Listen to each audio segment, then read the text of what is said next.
RSS राष्ट्रीय स्वयंसेवक संघ, जिसको लेकर के सरसंघ चालक यानी कि मोहन भागवत की कहते हैं कि उसे रजिस्ट्रेशन की जरूरत ही क्या है। क्या उसके 12,000 से ज्यादा एनजीओ इस देश में संचालित हो रहे हैं? क्या इन एनजीओज को करोड़ों रुपए की, अरबों रुपए की सरकारी सहायता मोदी जी की सरकार ने दी है? क्या इन एनजीओज को बार बार मोदी सरकार और राज्य सरकारें, भाजपा शासित जो राज्य हैं वहां की सरकारें इन एनजीओज को प्रमोट कर रही हैं, अपने सरकारी कार्यक्रमों में इन्हें शामिल कर रही हैं? तो जवाब है बिल्कुल हां। और दूसरी तरफ आज वायर की एक स्टोरी आई और उस स्टोरी के बाद पवन खेरा, कांग्रेस के राज्यसभा सांसद, उन्होंने भागवत से एक ऐसा सवाल पूछ लिया जो सवाल भागवत को दौड़ाने जैसा है। सारी बातें जरा विस्तार से करेंगे। नमस्कार, मैं स्वप्निल और आप मुद्दा देख रहे हैं। दोस्तों, आगे बढ़े उससे पहले वही छोटी सी अपील, आप सभी को पता है मुद्दा लगातार खोजी पत्रकारिता कर रहा है। इन दिनों मुद्दा ने अपना पूरा फॉर्मेट चेंज कर लिया है और ऐसे में किसी भी शोध के लिए, किसी भी रिसर्च के लिए काफी वक्त भी लगता है, संसाधन भी लगते हैं। लिहाजा आपसे गुजारिश है, यदि आप चाहें तो स्क्रीन पर दिख रहे क्यूआर कोड के जरिए मुद्दा की छोटी छोटी आर्थिक मदद जरूर कीजिएगा, क्योंकि आपकी ये छोटी छोटी मदद हमें और ज्यादा प्रोत्साहित करेगी। अब आगे बढ़ते हैं और सबसे पहले मैं आपको आज की तारीख में सिर्फ 2 संस्थाओं के बारे में आरएसएस के बताना चाहता हूं। कौन कौन सी हैं ये 2 संस्थाएं? एक सेवा भारती और दूसरा लघु उद्योग भारती। इसके बाद विद्या भारती को लेकर भी आने वाले दिनों में आपके सामने मैं एक बड़ा खुलासा करूंगा, एक बड़ा फर्जीवाड़ा विद्या भारती का जो उसकी वेबसाइट पर है वो भी आपके सामने आएगा, बहुत जल्द आएगा। लेकिन उससे पहले जरा ये सेवा भारती और लघु उद्योग भारती के बारे में जान लीजिए। सेवा भारती सीधे तौर पर राष्ट्रीय स्वयंसेवक संघ से संबद्ध है। लघु उद्योग भारती भी एक ऐसी ही संस्था है जो आरएसएस की संस्था है, फ्रंटल ऑर्गेनाइजेशन है आरएसएस का। अब मैं आपको ये जो रजिस्ट्रेशन वाली बात होती है ना, पंजीकरण वाली, कि आरएसएस पंजीकृत क्यों नहीं है भारत में, यह सवाल बार बार उठता है और मोहन भागवत बार बार कहते हैं आरएसएस को रजिस्ट्रेशन की आवश्यकता क्या है। तो ऐसे में फिर सवाल यह है कि फिर आपने ये 12,000 से ज्यादा एनजीओज का संचालन क्यों करने की जिम्मेदारी अपने कंधों पर उठा रखी है? और ये सिर्फ एक फ्रंटल ऑर्गेनाइजेशन की बात कर रहा हूं मैं, सेवा भारती की। जी हां, बाकी जो विद्या भारती है या नीले जैसी जो संस्था है उनकी बात नहीं कर रहा। आपकी स्क्रीन पर सेवा भारती की वेबसाइट का एक स्क्रीनशॉट है और यह स्क्रीनशॉट आपको यह बता रहा है, जो सेवा भारती खुद कह रही है कि इस पूरे देश में उसके 45 फ्रंटल ऑर्गेनाइजेशन हैं, 45 फ्रंटल एनजीओज हैं। सेवा भारती जो खुद एक एनजीओ है, खुद एक संस्था है, उसके अंतर्गत 45 और इसके अलावा यह भी बता रही है कि उससे एफिलिएटेड 12,000 से ज्यादा एनजीओ है। 2022 में एक रिपोर्ट आई थी और वो रिपोर्ट ये बता रही थी कि जो नीति आयोग का पोर्टल है दर्पण, उस पे 700 से 36 से ज्यादा ऐसे एनजीओज हैं जिनको करोड़ों रुपए की फंडिंग भारत सरकार ने करी है, ग्रांट दिया है। अब बात सिर्फ उस रिपोर्ट तक सीमित नहीं है। आज की तारीख में, उस समय यह आंकड़ा 12,000 का नहीं था, सेवा भारती का भी यह आंकड़ा कम हुआ करता था। तब से लेकर अब तक, और खास तौर पर 2014 के बाद कुकुरमुत्ते की तरह राष्ट्रीय स्वयंसेवक संघ के तमाम एनजीओ जिलों जिलों में खुले हैं। आप जिस जिले में रहते हैं, अगर आपको वहां के एनजीओ की जानकारी चाहिए तो आपको कुछ नहीं करना है। सिर्फ फ्रंटल ऑर्गेनाइजेशन सेवा भारती की बात कर रहा हूं मैं, उसकी वेबसाइट पे जाइए, वहां एक कॉलम मिलेगा एसोसिएट्स, उस पे जाइए, अपना राज्य वहां पर सेलेक्ट कीजिए और आपको पता चलेगा कि आपके शहर में कितने एनजीओ संचालित हो रहे हैं राष्ट्रीय स्वयंसेवक संघ के, फ्रंटल ऑर्गेनाइजेशन सेवा भारती के। और करोड़ों रुपए की फंडिंग, करोड़ों रुपए के ग्रांट, सब्सिडीज वो इनको दी जा रही है हर सेक्टर में।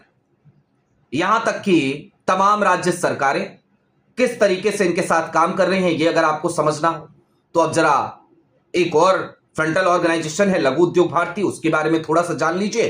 फिर पवन खेरा जी के सवाल की तरफ भी चलेंगे, जो बड़ा जरूरी सवाल आज पवन खेरा जी ने पूछा है, मसलन लघु उद्योग भारती। पहले इसको निपटा लीजिए जरा। इंडिया स्टोन मार्ट एक प्रोग्राम है, एक इवेंट है, ये हर साल ऑर्गेनाइज होता है, एक ग्लोबल इवेंट है कि, और राजस्थान में आयोजित होने वाला ये इवेंट पहले सीओडीएस जो सरकारी संस्था है, सरकार से एफिलिएटेड संस्था है, वो फिक्की के साथ किया करती थी। लेकिन 2025 से या फिर ये कहिए 2024 से एक नया करार किया गया, और वो करार किया गया लघु उद्योग भारती के साथ। आज आप इंडिया स्टोन मार्ट की वेबसाइट पे भी जाइएगा तो नीचे आपको लिखा मिलेगा कॉपीराइट @लघु उद्योग भारती। समझ रहे हैं इसका मतलब?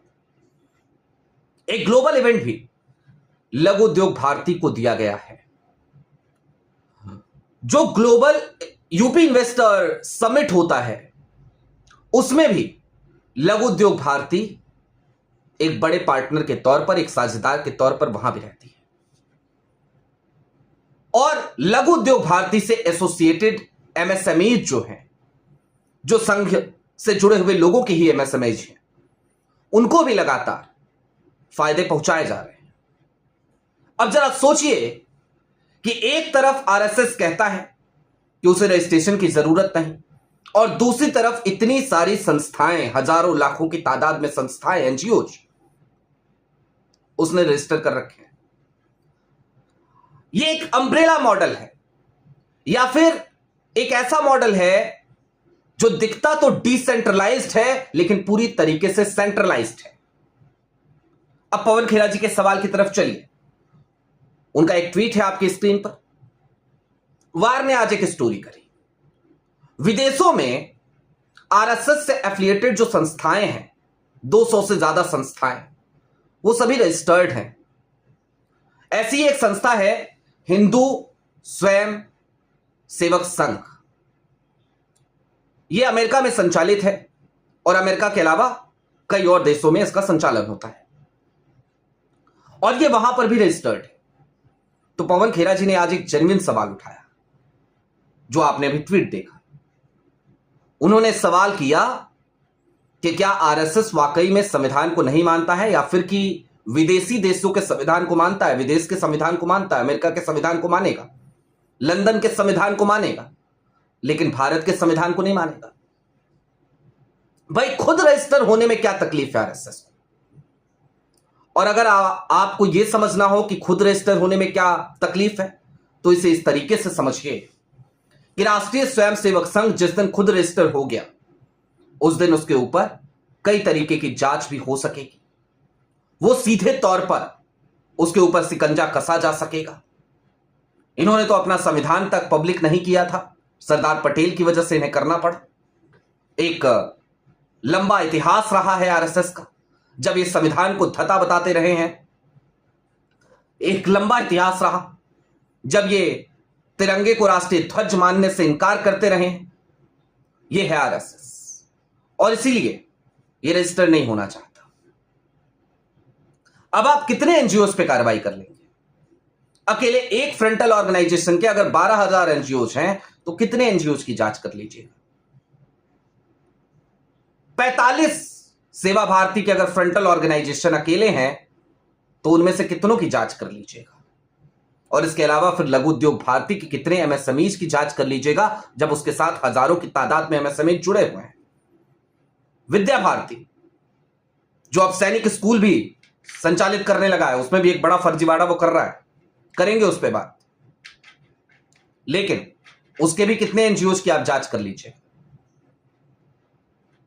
नीले द्वारा ऑर्गेनाइज्ड जो तमाम इवेंट्स हैं उसमें कौन कौन से एनजीओज हैं, कितने एनजीओज की जांच कर लीजिएगा।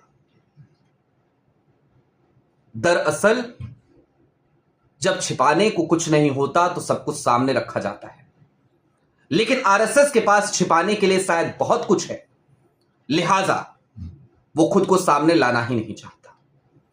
इससे ज्यादा रहस्यमयी संस्था क्या आपने कहीं और देखी? मैंने अपनी जिंदगी में नहीं देखी, और मैं ये तमाम बातें तब कर रहा हूं जब मेरी खुद की कुछ शिक्षा, पूरी नहीं कुछ शिक्षा, आरएसएस द्वारा संचालित सरस्वती विद्या मंदिर देवरिया से हुई है। और एक दिन मैंने अनमा आचार्य जी और अपनी क्लिप आपके साथ साझा करी थी, आपने देखा होगा।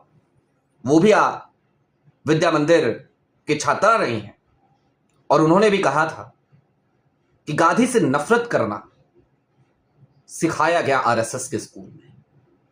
शुक्र है हमारी अपब्रिंगिंग ऐसी रही कि हमने कभी गांधी से नफरत नहीं की। शुक्र है हम आइडिया ऑफ इंडिया के उस विचार से, उस आइडियोलॉजी से इतर नहीं हुए, किनारे नहीं हुए। लेकिन संघ का बस चले तो वो इस देश को एक ऐसे मुहाने पर ले जाकर खड़ा कर दे जहां नफरत का बोलबाला, जहां कोई मोहब्बत की बात ना करे। सब कुछ आपके सामने है। आपकी क्या राय है वो हमें कमेंट बॉक्स में जरूर बताइएगा। अभी के लिए दीजिए इजाजत। चलते चलते फिर वही अपील, चैनल पर नए हो सब्सक्राइब करते हुए जाइए, और यदि आप चाहें तो छोटी छोटी मदद मुद्दा की जरूर कीजिए। बहुत शुक्रिया।